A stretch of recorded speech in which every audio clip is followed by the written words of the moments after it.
ఆరే రుచులని అనుకున్నానే నిన్నటి వరకు ఏడో రుచినే కనుగొన్నానే నీ ప్రేమతో രുചികളാ നിന്നെ ഞാൻ കണ്ടു ഇന്നലെ വരയിൽ ഏഴാം രുചിയും ഉണ്ടെന്നറിഞ്ഞു നീ പ്രേമത്തോ నిన్నటి దాకా నాలుగు దిక్కులు ఈ లోకంలో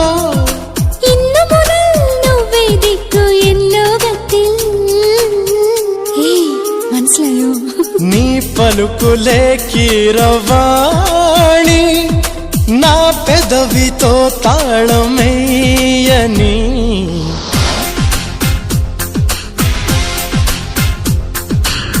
మాధవుడే బ్రహ్మను పూని సృష్టించాడేమో గాని 60 కేజీల చిలిపితనాన్ని అలుపన్నది ఎరుగని రవితేజ